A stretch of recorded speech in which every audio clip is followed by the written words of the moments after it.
introduce Maya Gupta. She is the founder of Artifact Puzzles and the founder of Hoefnagel Puzzle Club and the founder of Diderot. And I'm sure she's only in her 40s, so I'm sure she's going to found a whole bunch of other things before too long. And Maya is going to talk a little bit about her companies, and she's going to then lead the puzzle contest. Maya. Thank you. In fact, thank you to all the organizers, present and past, who's made this possible. Let's give them a round of hands.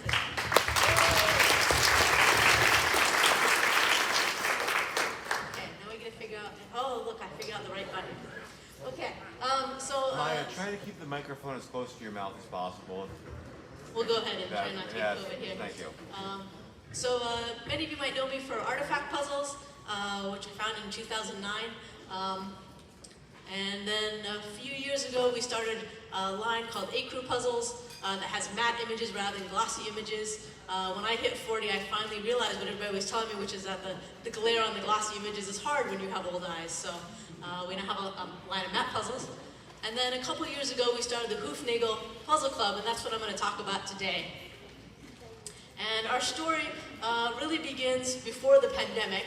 I'm not sure how well this is showing up here, but we're back here in January 1st of 2020, about 3 months before the pandemic, and you can see what our puzzle sales look like. I didn't mark the y-axis, but you can see that they're kind of steadily rolling along. There's some spikes, some things happened. And then there was COVID hit, and we had the stay-at-home order in the Bay Area. And we have a lot of Silicon Valley customers, because that's where we are, and you can see what happened to puzzle sales there. And they shot up, and they just kept bouncing around. And you can probably guess what happened next. They crashed again as we ran out of stock. And this happened to a lot of puzzle companies because none of us expected the Spanish Inquisition as it was.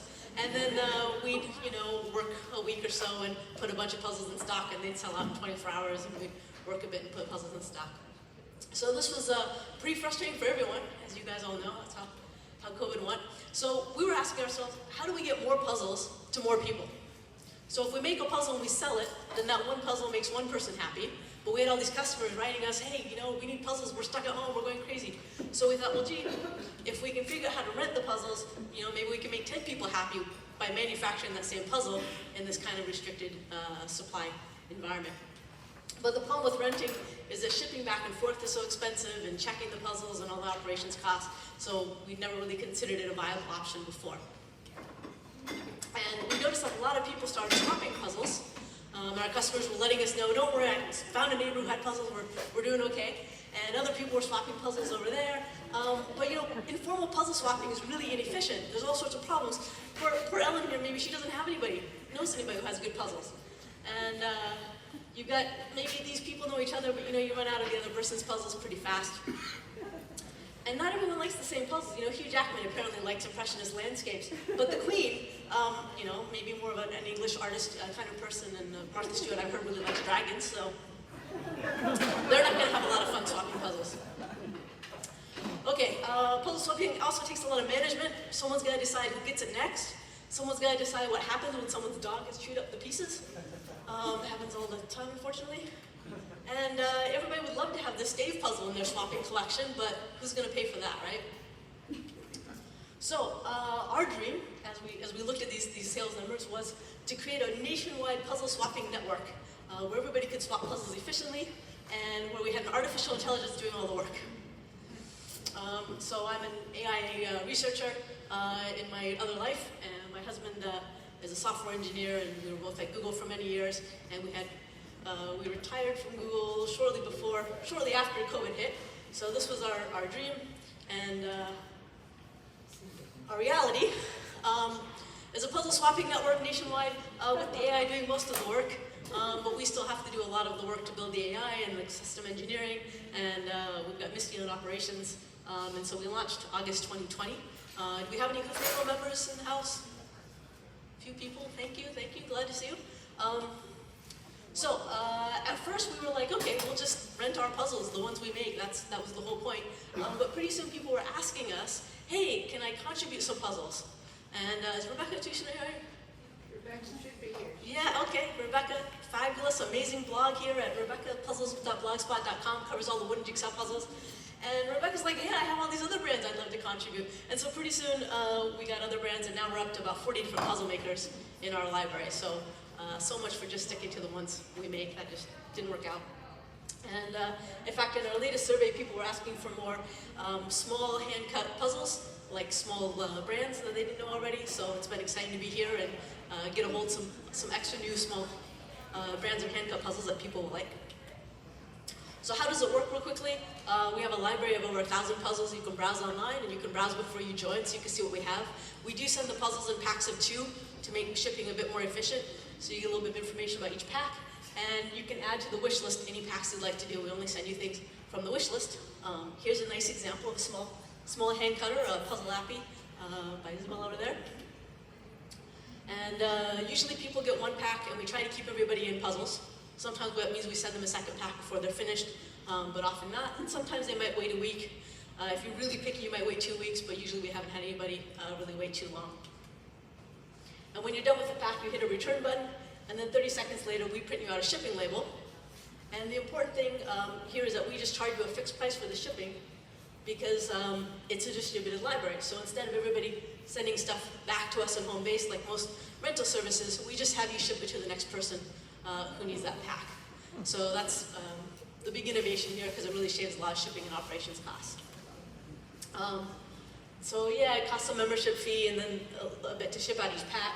You only pay to ship out each pack because someone else paid to ship it to you, so it ends up around $5 a pack. And a lot of people contribute puzzles. We give club credit around 50%. So again, the members only pay $10, but we have to deal with the post office, and the post office doesn't want to give us a $10 fixed cost for all the different puzzle packs. Here we are in Port Townsend. If we send it to Bill Gates over in Seattle, it's only going to cost us about $8. We could send it down to LA for about $9, but if we got to send it over to Maine, we're going to pay $17 in shipping.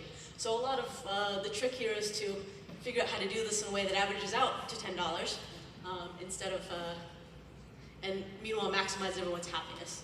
So as a quick example here, Barbara's just finished in Texas with this Carpe Diem puzzle, and when she says I'm ready to return it, our AI goes through and it scores everybody else in the club to see who should get it next. And it says, well, this isn't even on Eileen's wish list, so she's not going to get it. And maybe it's number 3 on Bill's wish list, etc.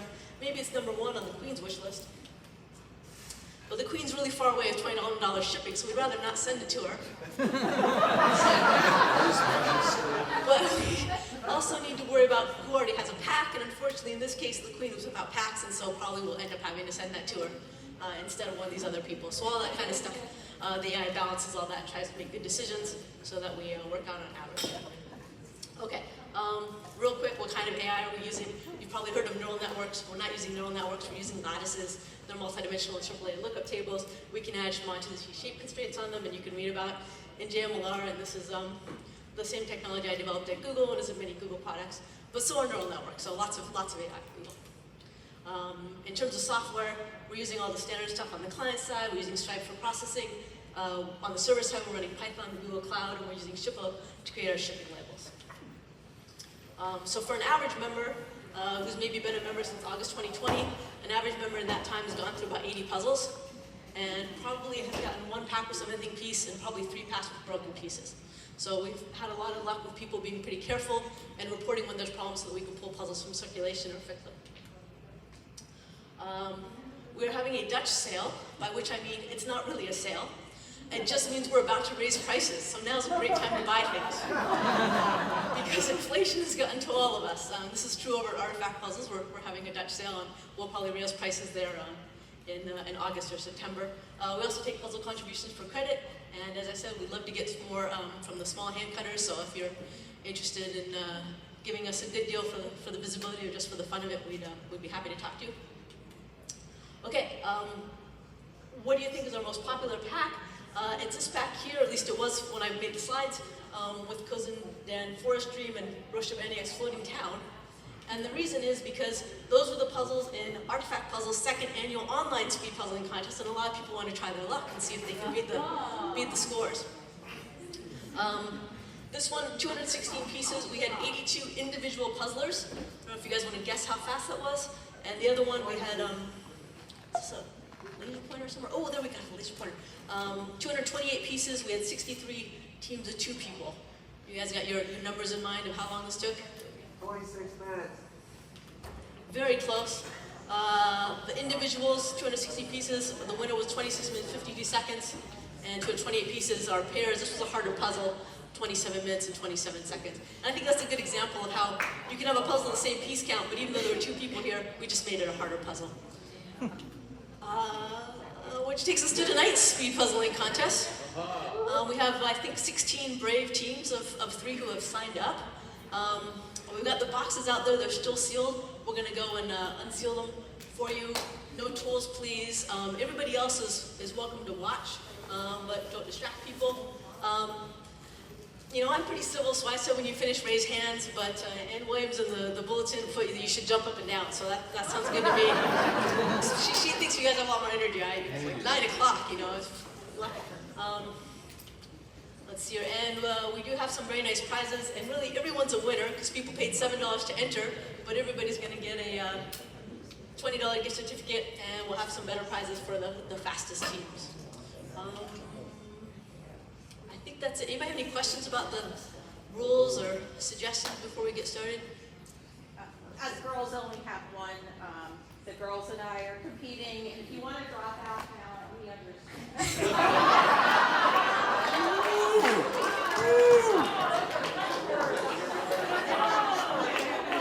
All right, just an invitation. Let's quit before you start.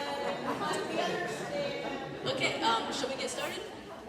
Okay, so if we get our teams up, the cards have the team names on them. If you don't remember your team name, Anne hopefully knows which team is which. And Let's hear it from Maya. Yeah, all right, Maya, thank you. Great job.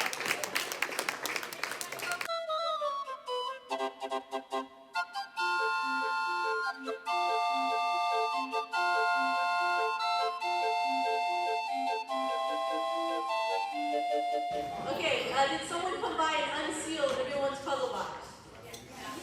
Anyone who thinks their puzzle box might still be sealed?